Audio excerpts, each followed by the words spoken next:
நேரம் 6 மணி. இலங்கை ஒலிபரப்பு கூட்டுத்தாபனம். செய்திகள். செய்தி ஆசிரியர் ஃபசஹா நவாஸ். வாசிப்பவர் இர்ஷாதே காதர். முதலில் தலைப்புச் செய்திகள். நாட்டின் பொருளாதாரத்தை முன்னெடுத்துச் செல்வதற்காக விவசாயத்துறை உயர்ந்தபட்ச ஒத்துழைப்பை பெற்றுக்கொள்ள நடவடிக்கை. சாதாரணதர பரீட்சை முடிவடைந்தவுடன் உரிய மாணவர்களுக்கான உயர்தர வகுப்பை ஆரம்பிக்க நடவடிக்கை.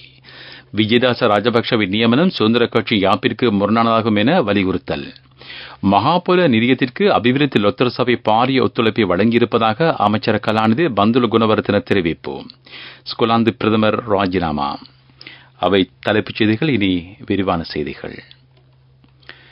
நாட்டின் பொருளாதாரத்தை முன்னெடுத்துச் செல்வதற்காக விவசாயத்துறை உயர்ந்தபட்ச ஒத்துழைப்பை பெற்றுக்கொள்ள நடவடிக்கை எடுக்கப்பட்டுள்ளதாக ஜனாதிபதி ரணில் விக்ரமசிங்கே தெரிவித்துள்ளார்.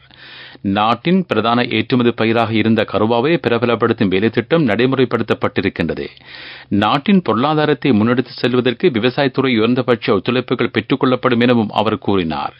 டில்மா நிறுவனத்தின் கருவா உற்பத்தியை அறிமுகம் செய்யும் நிகழ்வில் பிரதம அதிதியாக கலந்து கொண்டு ஜனாதிபதி உரையாற்றினார். கொரோனா வைரஸ் பரவலை தொடர்ந்து பாடசாலைகள் மூடப்பட்டமையினால் நெருக்கடிக்கு உள்ளான கல்வித்துறையையும் பாடசாலை பரீட்சையும் வலிமைக்கு கொண்டுவர நடவடிக்கை எடுக்கப்பட்டுள்ளதாக அமைச்சர் கலாநிதி சுசில் பிரேமஜயந்த தெரிவித்துள்ளார். சாதாரணதர பரீட்சை முடிவடைந்தவுடன் உரிய மாணவர்களுக்கான உயர்தர வகுப்புகளை ஆரம்பிக்கவும் நடவடிக்கை எடுக்கப்பட்டுள்ளது. தேசிய கல்வி நிர்வாகத்தின் உத்தியோகபூர்வ இணைய வானொலி ஆரம்பித்து வைக்கும் நிகழ்வின் போது அமைச்சர் கலாநிதி சுசில் பிரேமஜயந்த உரையாற்றினார். இதேவேளை அரச தனியார் பாடசாலை இடைவகுப்புகளுக்கு விளையாட்டுத் துறையில் காட்டும் திறமையை அடிப்படையாக கொண்டு இனிவரும் காலங்களில் மாணவர்கள் இணைத்துக் கொள்ளப்பட மாட்டார்கள் என்று அவர் வலியுறுத்தினார். ஸ்ரீலங்கா சுதந்திர கட்சி யாப்பிற்கு முரணாகவே அமைச்சர் கலாநிதி விஜயதாச ராஜபக்ஷ கட்சியின் பதில் தலைவராக நியமிக்கப்பட்டார் என முன்னாள் ஜனாதிபதி சந்திரிகா பண்டாரநாயக்க குமாரதுங்க தெரிவித்துள்ளார். நிமல் சிறிபால டி சில்வா, துமிந்த திசாநாயக்க ஆகியோர் நியமங்களுக்கு மாத்திரமே உத்தியோகபூர்வ அங்கீகாரம் காணப்படுவதாகவும் அவர் கூறினார். சுதந்திர கட்சி அழிவுக்கு உள்ளாகியமையினால் கட்சி சார்பாக வேட்பாளர் ஒருவர் எதிர்வரும் ஜனாதிபதி தேர்தலில் போட்டியிடக்கூடாது என்றும் அவர் வலியுறுத்தினார். அனைத்து சிறு கட்சிகளும் ஒன்றிணைந்து பணியாற்ற வேண்டும் என்றும் அவர் வலியுறுத்தினார். பதுளை கரதகொல்ல பிரதேசத்தில் ஏற்பட்டுள்ள மண்சரிவு அபாயம் பற்றி ஆய்வறிக்கை சமர்ப்பிக்குமாறு ராஜாங்க அமைச்சர் பிரமித்த பண்டாரத்தினக்கோன் உரிய அதிகாரிகளுக்கு பணிப்புரை வழங்கியுள்ளார். தேசிய கட்டட ஆராய்ச்சி நிறுவனமும் அனர்த்த முகாமைத்துவ மத்திய நிலையமும் இணைந்து இது தொடர்பான வேலைத்திட்டங்களை நடைமுறைப்படுத்தப்பட இருக்கின்றன. பாதிப்புகள் ஏற்படுவதை தடுப்பதற்கான நடவடிக்கைகளை எடுக்குமாறும் அவர் அறிவுறுத்தல் வழங்கியுள்ளார். நீங்கள் கேட்டுக்கொண்டிருப்பது இலங்கை ஒலிபரப்பு கூட்டு தாபனத்தின் செய்திகள்.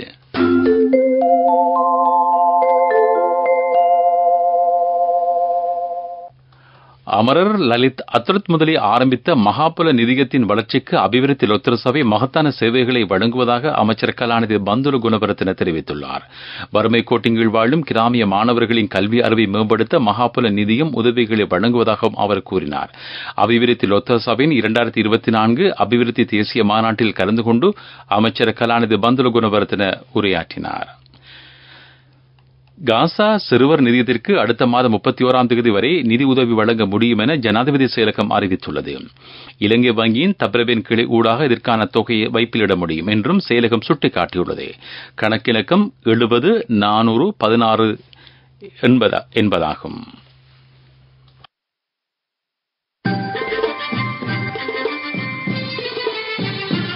பிரதான செய்தி வழங்குவோர் ஒவ்வொரு வீட்டிலும் இருக்க வேண்டிய வீட்டு வைத்தியர் சித்தாலேப.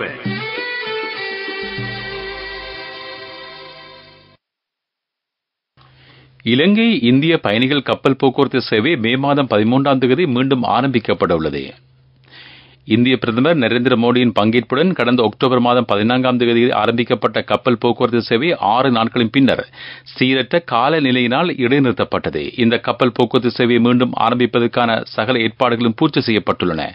அந்தமானிலிருந்து பயணத்தை ஆரம்பித்துள்ள சிவகங்கை என்ற கப்பல் எதிர்வரும் 13ஆம் தேதி இலங்கைக்கான பயணத்தை ஆரம்பிக்கவிருக்கின்றமை குறிப்பிடத்தக்கது.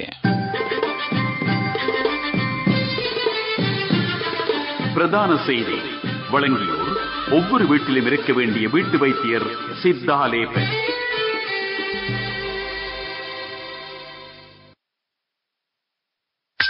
உங்கள் கவனத்திற்கு நாட்டில் தற்சமயம் நிலவும் உஷ்ணமான காலநிலை பற்றி கூடுதல் கவனம் செலுத்துமாறு வளிமண்டலவில் திணைக்கள மக்களுக்கு அறிவுறுத்தல் வழங்கியுள்ளது. சிறுவர்கள், வயது முதிர்ந்தவர்கள் ஆகியோர் பற்றி இந்த கால பகுதியில் கூடுதல் கவனம் செலுத்துவது அவசியமாகும்.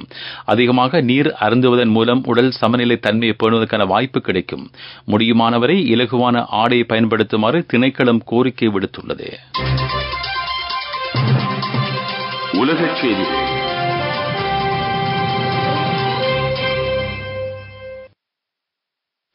ஸ்கொட்லாந்தின் பிரதமர் ஹம்சா யூசுப் பதவியை ராஜினாமா செய்துள்ளார். ஸ்கொட்லாந்து தேசிய கட்சியின் தலைவரான இவர் புதிய தலைவர் ஒருவர் தெரிவு செய்யப்படும் வரை பிரதமர் பதவியை வகிப்பார் என சர்வதேச ஊடகங்கள் செய்தி வெளியிட்டுள்ளன. ஸ்கொட்லாந்தின் பசுமை கட்சியுடனான அதிகார பகிர்வு முடிவுக்கு வந்ததைத் தொடர்ந்து இந்த அறிவிப்பு வெளியாகியிருக்கின்றது. பிரதமர் ஹம்சா யூசுப்பிற்கும் அவரது அரசாங்கத்திற்கும் எதிராக எதிர்க்கட்சிகள் ஸ்கொட்லாந்து பாராளுமன்றத்தில் நம்பிக்கையில்லா பிரேரணையை சமர்ப்பித்தமை குறிப்பிடத்தக்கது. அபிவிருத்தி செய்திகள்.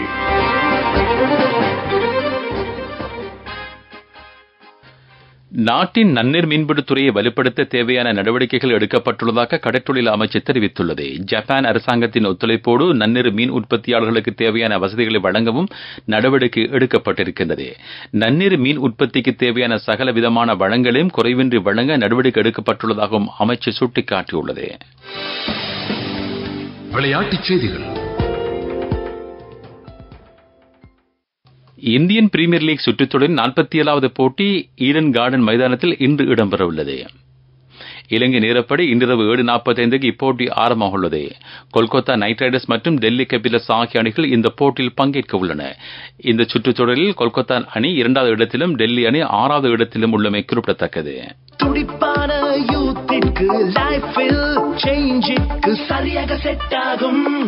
கண்கள் மூடி கண்ட கனவுகள் நிறைவேற யூத்திற்கு செட் ஆகும் ஃப்ரெண்ட்ஷிப் இதுதானே. NSB ஐம் இத்துரு மித்துரு அக்கவுண்ட் ட்ரீம் நிறைவேற சரியான பிளான். வர்த்தக செய்தி அனுசரணை. தேசிய சேமிப்பு வங்கி உங்கள் பணத்திற்கு பாதுகாப்பான இடம். இலங்கையின் தேயிலை உற்பத்தியை ஊக்குவிக்க தேவையான நடவடிக்கைகள் எடுக்கப்பட்டுள்ளதாக இலங்கை தேயிலை சபை அறிவித்துள்ளது. பல்வேறு நாடுகளின் ஒத்துழைப்போடு இந்த வேலை திட்டத்தை நடைமுறைப்படுத்த திட்டமிடப்பட்டுள்ளது. சர்வதேச நாடுகளில் உள்ள இலங்கை தூதரகங்களின் ஒத்துழைப்பும் இதற்காக பெற்றுக் கொள்ளப்பட உள்ளமை குறிப்பிடத்தக்கது. வர்த்தக செய்தி அனுசரணை. தேசிய சேமிப்பு வங்கி உங்கள் பணத்திற்கு பாதுகாப்பான இடம். துடிப்பான யூத்திற்கு லைஃபில் சேஞ்சுக்கு சரியாக செட் ஆகும். கண்கள் மூடி கண்ட கனவுகள் நிறைவேற யூத்திற்கு செட் ஆகும் ஃப்ரெண்ட்ஷிப் இதுதானே. NSB ஐம் இத்துரு மித்துரு அக்கவுண்ட் ட்ரீம் நிறைவேற சரியான பிளான். பொருளாதார செய்திகள். நாட்டின் பல்வேறு பகுதிகளிலும் சுற்றுலா ஊக்குவிப்பு வேலைத்திட்டத்தை நடைமுறைப்படுத்த திட்டமிடப்பட்டுள்ளது. இதற்காக திணைக்களங்கள், உள்ளூராட்சி மன்றங்கள் என்பனவற்றின் ஒத்துழைப்பும் பெற்றுக் கொள்ளப்பட இருக்கின்றது. தெரிவு செய்யப்படும் சுற்றுலா தலங்களை பிரபலப்படுத்துவதற்கான நடவடிக்கைகள் எடுக்கப்பட்டுள்ளதாக நகர அபிவிருத்தி அமைச்சு அறிவித்துள்ளது. காலநிலை அறிக்கை. நாட்டின் பெரும்பாலான இடங்களில் இன்று மழை அல்லது இடியுடன் கூடிய மழை பெய்யும் என வளிமண்டலவில் திணைக்களம் அறிவித்துள்ளது. மேல் சபர்கமு, தென் வடமேல் மாகாணங்களில் 100 மில்லிமீட்டருக்கும் அதிகமான மழை பெய்யலாம். கிழக்கு தென் மாகாணங்களிலும் முல்லைத்தீவு மாவட்டத்திலும் கரையோர பிரதேசங்களிலும் நாளை காலை வேளையில் மழை அல்லது இடியுடன் கூடிய மழை பெய்யலாம் என திணைக்களம் வெளியிட்டுள்ள அறிக்கையில் குறிப்பிடப்பட்டுள்ளது. மீண்டும் தலைப்புச் செய்திகள். நாட்டின் பொருளாதாரத்தை முன்னெடுத்துச் செல்வதற்காக விவசாயத்துறை உயர்ந்தபட்ச ஒத்துழைப்பை பெற்றுக்கொள்ள நடவடிக்கை. சாதாரண பரீட்சை முடிவடைந்தவுடன் உரிய மாணவர்களுக்கு உயர்தர வகுப்பை ஆரம்பிக்க நடவடிக்கை. விஜயதாச ராஜபக்சவின் நியமனம் சுதந்திர கட்சியின் யாப்பிற்கு முரணானதாகும் என வலியுறுத்தல். மகாபல நிதியத்திற்கு அபிவிருத்தி லொத்தர சபை பாரிய ஒத்துழைப்பை வழங்கியிருப்பதாக அமைச்சர் கலாநிதி பந்துல குணவர்தன தெரிவிப்பு. ஸ்கொட்லாந்து பிரதமர் ராஜினாமா. இத்துடன் இலங்கை ஒலிபரப்பு கூட்டு தாபனத்தின் பிரதான செய்தி அறிக்கை நிறைவு பெறுகிறது. எமது அடுத்த பிரதான செய்தி அறிக்கை இரவு 9 மணிக்கு ஒலிபரப்பாகும்.